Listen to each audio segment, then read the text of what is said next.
En esta nueva clase vamos a desarrollar un ejercicio que involucra las componentes radial y transversal del movimiento curvilíneo de partículas. De esta manera, el ejercicio 165 del capítulo 11 del Beer-Johnston nos dice que cuando la varilla OA gira, el pasador P se mueve a lo largo de la parábola BCD. Si se sabe que la ecuación de esta parábola es una función de R en términos del ángulo θ y que θ es a su vez una función del tiempo, determine la velocidad y la aceleración de P cuando θ es 0 y B cuando θ es 90 grados. Para visualizar el comportamiento de la velocidad de la partícula cuando es θ 0, hagamos un diagrama de la posición con ese ángulo. Con esta posición de la partícula, elegimos el eje radial y el eje transversal. Para cada una de las cantidades necesitaremos la componente radial y la transversal. En el caso de la velocidad radial necesitaremos la primera derivada de la función de posición y para la velocidad transversal necesitaremos la primera derivada de la posición angular, que es la velocidad angular. Para la aceleración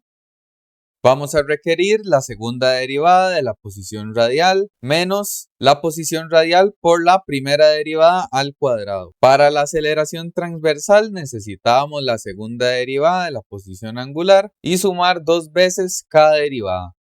Ahora veamos directamente la información del problema. Nos dicen que θ es una cantidad que varía con el tiempo de forma lineal, de modo que la función es kt. Entonces, vean que si se deriva una vez esta ecuación con respecto al tiempo, obtenemos la velocidad angular, la cual es k. Y si volvemos a derivar, la derivada de una constante es 0. Ahora tenemos que repetir lo mismo con la posición radial. Vean, hay dos maneras de hacerlo, con el ángulo θ o bien ustedes pueden sustituir este valor de θ por kt. ¿Cuál es la diferencia? Que acá cuando derivemos el coseno tiene que surgir por regla de la cadena un θ'prima, mientras que cuando derivamos el coseno acá tiene que surgir una k que es la derivada de kt. Se haga con θ o se haga con kt nos tiene que dirigir al mismo resultado. En el solucionario lo desarrollan con kt. Yo les mostraré que con θ se obtiene exactamente el mismo resultado y hasta se puede generar una expresión más sencilla. Entonces, para hacer esta derivada voy a tomar acá el denominador como un paréntesis elevado a la menos 1 por propiedades de potencias. Vean que si derivamos una vez se mantiene la constante y baja el elevado que sería menos 1. Se le resta un grado al paréntesis. Menos 2. Y por regla de la cadena derivamos lo que está dentro del paréntesis. La derivada de 1 es una constante, vale 0. La derivada de coseno es menos seno.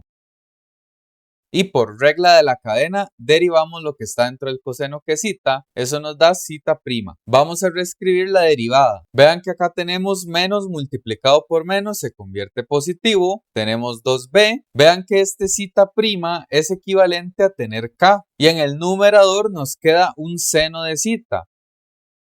Y vean que este paréntesis elevado a la menos 2 lo podemos enviar al denominador y colocarlo positivo. Ahora tenemos que volver a derivar. Tendremos que aplicar regla del cociente. Entonces, derivamos el numerador. Vean que se mantiene el 2bk. La derivada de seno es coseno de θ y por regla de la cadena surge un θ'prima. Multiplicamos por el denominador sin derivar. Menos por fórmula del cociente el primero sin derivar. Por el segundo derivado, que sería bajar el exponente 2, disminuir un grado al paréntesis, derivar el paréntesis, lo que nos da menos seno de θ por θ'prima. Dividimos entre el denominador al cuadrado, lo cual nos daría un exponente 4. Vean que este término, 1 más coseno de θ, se repite en todos los monomios. Por lo tanto, podemos cancelar este paréntesis con 1 acá y con 1 del 4. Vamos simplificando la segunda derivada. Noten que acá tenemos 2bk y acá tenemos un θ'prima que valía k. Entonces obtenemos 2bk cuadrado, coseno de θ. Y está siendo multiplicado por 1 más coseno de θ. Vean que acá tenemos menos multiplicado por menos. Tenemos un 2 por un 2. b, y tenemos k multiplicado por la primera derivada de zeta, que también es k. Por lo tanto, k cuadrado. Tenemos seno por seno, seno cuadrado. Y el denominador elevado a la 3. Vamos a ejecutar este producto por cada uno de los miembros del paréntesis. R segunda sería 2bk cuadrado coseno de zeta más 2bk cuadrado coseno cuadrado de zeta más 4bk cuadrado sen cuadrado de zeta. Lista la segunda derivada. Ya podemos analizar el instante en que zeta vale 0. Para la posición radial evaluamos 0. 1 más el coseno de 0, 2b. Vean que en el denominador el coseno de 0 vale 1. Por lo tanto, obtenemos 2b entre 2, lo cual es simplemente b. Hacemos lo mismo para la primera derivada. 2bk seno de 0 entre 1 más el coseno de 0. Directamente el seno de 0 vale 0. Por lo tanto, la razón de cambio radial de ese momento vale 0. Repetimos para la segunda derivada. Voy a sacar acá un 2bk cuadrado a factor común para que me quede simplemente coseno de 0 más coseno cuadrado de 0 más 2 veces el seno cuadrado de 0.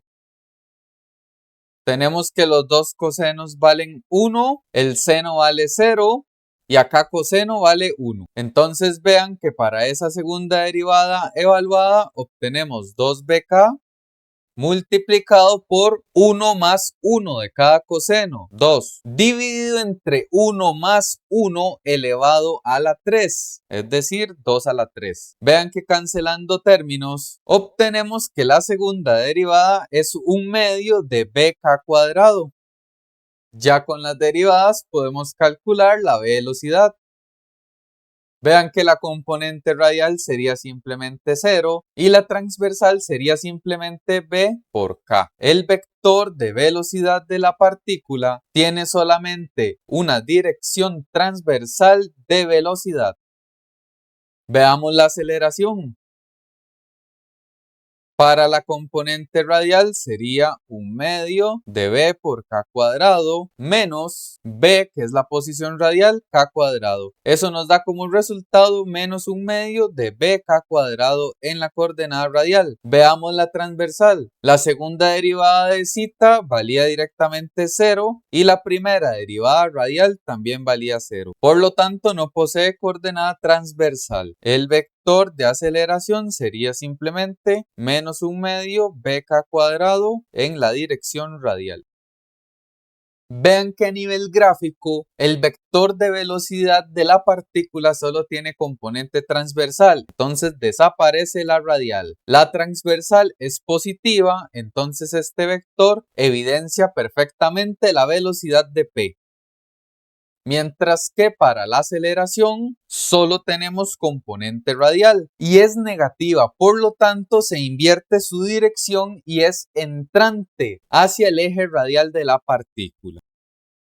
Noten que si quisieran expresarlo en componentes rectangulares, la velocidad de p sería un vector que simplemente es bk en j. Mientras que la aceleración sería menos un medio bk cuadrado en la dirección y. Ahora inspeccionemos qué pasa en la posición con zeta a 90 grados. Hagamos primero un diagrama que muestre la posición de la partícula con zeta a 90 grados. En este caso, la dirección radial y transversal son como se muestran. El conjunto de funciones y derivadas que ya teníamos siguen siendo exactamente las mismas.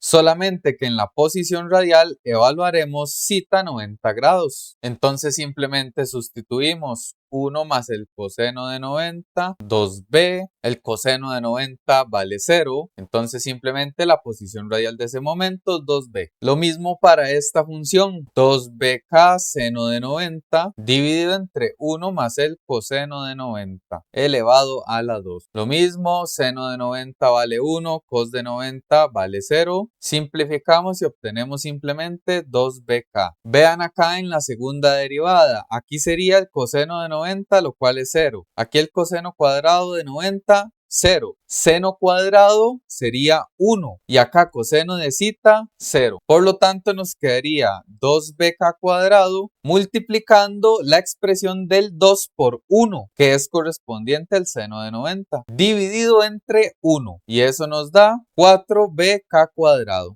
Calculemos primero la velocidad. Vean que sería la primera derivada, es decir, 2bk. Y la componente transversal sería la posición radial de ese momento, que es 2b, multiplicado por k, que es la velocidad angular. El vector de velocidad de ese momento tiene componente radial 2bk y componente transversal la misma cantidad.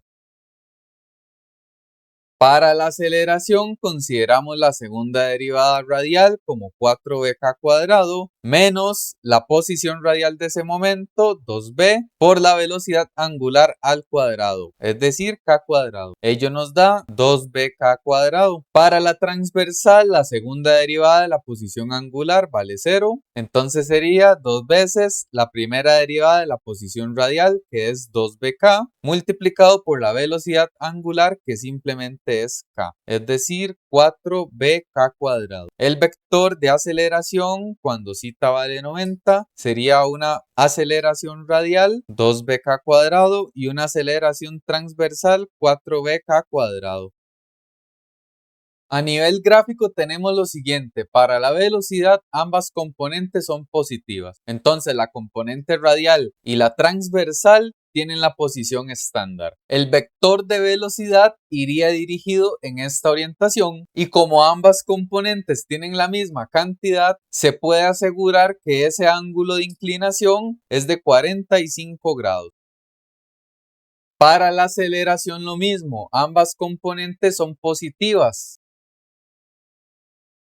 Sin embargo, la componente transversal es mayor, entonces iría orientado la aceleración de esta manera.